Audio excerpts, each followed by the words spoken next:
메르스 환자가 집중적으로 발생한 서울 삼성병원에 제주 도민들도 다녀온 것으로 확인됐습니다. 아직까지 메르스 환자는 발생하지 않았지만 보건당국이 긴장하고 있습니다. 메르스 확산 추세에 학교에도 비상이 걸렸습니다. 모든 학생들이 발열 검사를 받게 됐고 서울 삼성병원을 다녀온 교사와 학부모의 학교 출입이 금지됐습니다. 제주에 여행 온 중국인을 또 다른 중국인이 납치해 거액을 요구하는 사건이 발생했습니다. 한국인들도 범행에 가담한 것으로 드러나 경찰이 수사에 나섰습니다. 운전 중 시비 끝에 상대 운전자를 위협한 보복 운전자들이 경찰에 잇따라 붙잡혔습니다. 경찰이 처벌을 대폭 강화하기로 했습니다.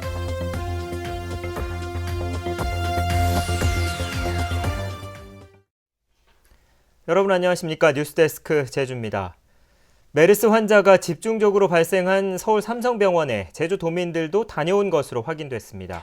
아직까지는 메르스 증상이 없거나 음성 판정을 받았지만 방문자가 더 늘어날 수 있어 보건당국이 긴장하고 있습니다. 김찬년 기자입니다.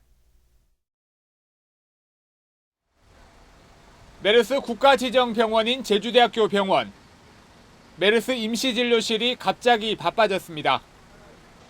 지난달 말 서울 삼성병원을 다녀온 70대 남성이 고열과 함께 의식을 잃고 이송됐기 때문입니다.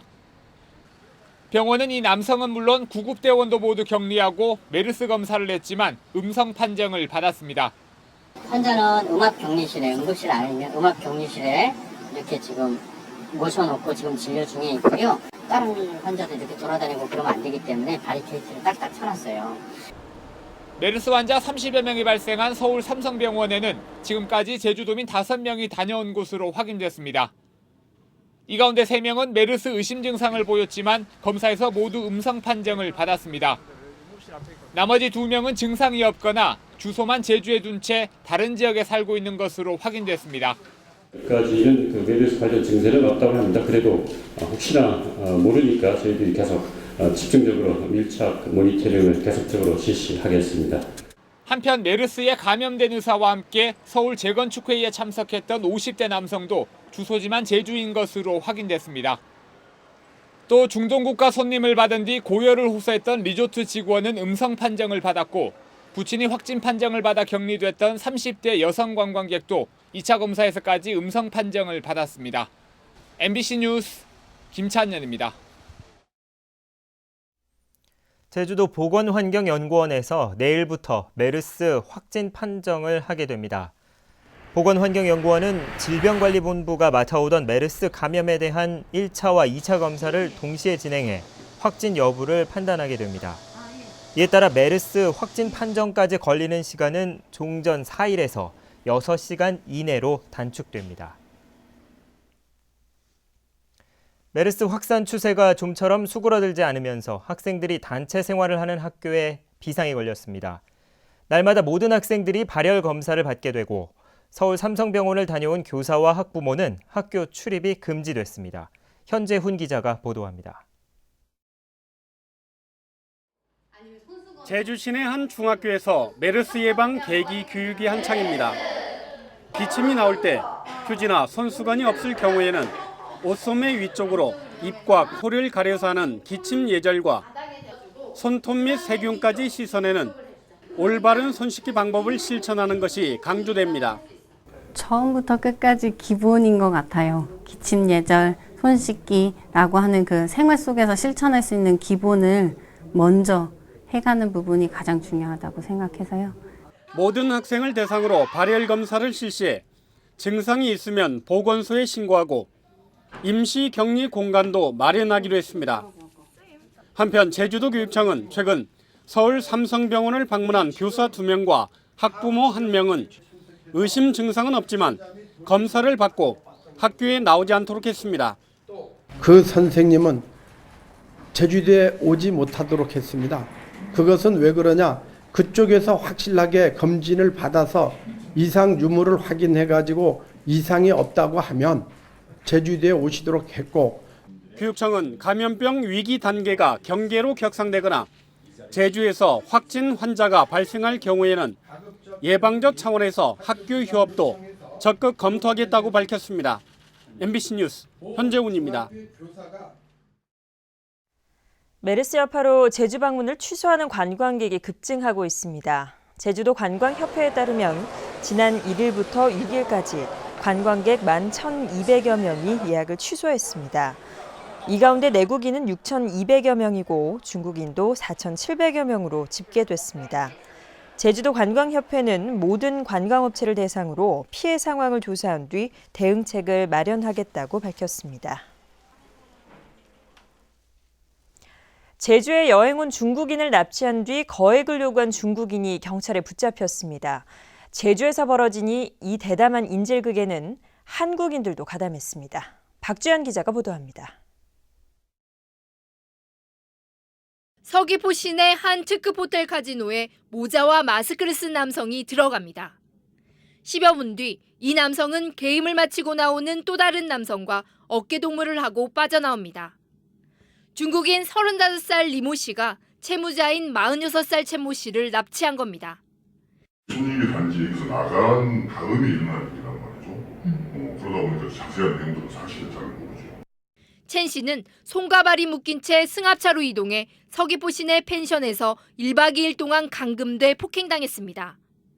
리 씨는 제주에 함께 온 첸 씨의 부인에게 전화를 걸어 자신이 빌려준 중국 돈 1,000만 위안, 18억 원을 갚으라며 협박했습니다. 피해자 부인에게 돈을 요구하니까 피해자 부인이 경찰서를 찾아 상담하면서 이제 납치 사건으로 발전한 것으로 판단해가지고 즉시 전 형사 투입해서 수사하게 된 것입니다. 경찰은 다음 날 부인의 신고를 받고 호텔 CCTV에 찍힌 차량 번호를 추적해 펜션에 감금됐던 첸 씨를 구조하고 중국인 리 씨를 현장에서 검거했습니다. 리 씨는 지난 4일 첸 씨를 쫓아 제주에 온 뒤 한국인 일행과 범행을 저지른 것으로 드러났습니다. 경찰은 납치와 감금 혐의로 중국인 35살 리모 씨에 대해 구속영장을 신청하고 리 씨를 도운 한국인 일당을 추적하고 있습니다. MBC 뉴스 박주연입니다. 운전을 하다가 시비가 붙자 보복 운전을 한 운전자들이 경찰에 잇따라 붙잡혔습니다. 경찰은 보복 운전에 대한 처벌을 강화하기로 했습니다. 이소현 기자가 보도합니다. 차량 한 대가 깜빡이도 켜지 않은 채 갑자기 1차로로 끼어듭니다. 뒤따르던 차량이 피해보지만 또다시 멈춰버립니다. 결국 부딪혀 사고가 났지만 앞차는 그대로 달아났습니다. 끼어들기를 했다며 보복 운전을 한 건데 이 사고로 뒷차에 타고 있던 7명이 다쳤습니다.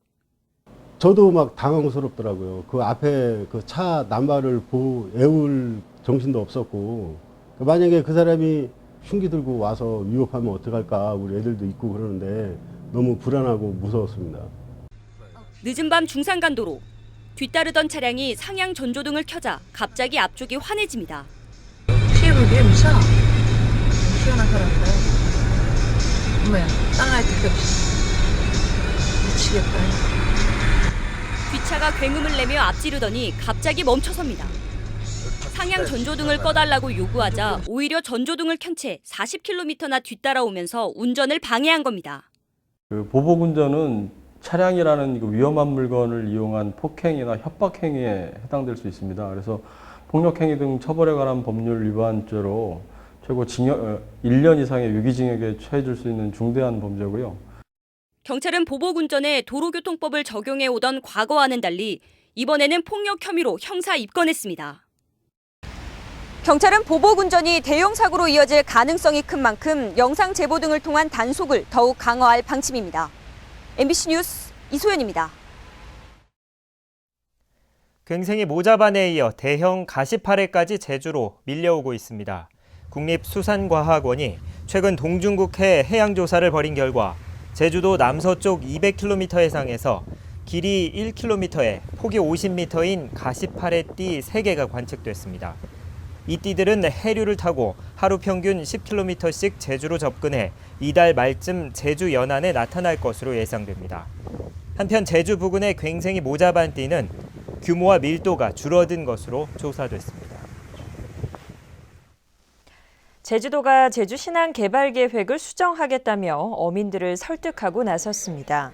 제주도는 오늘 어민들을 대상으로 제주시 수협에서 열린 제주항 발전 방안 설명회에서 어항기능지구와 수산지구를 늘리는 수정안을 설명했습니다.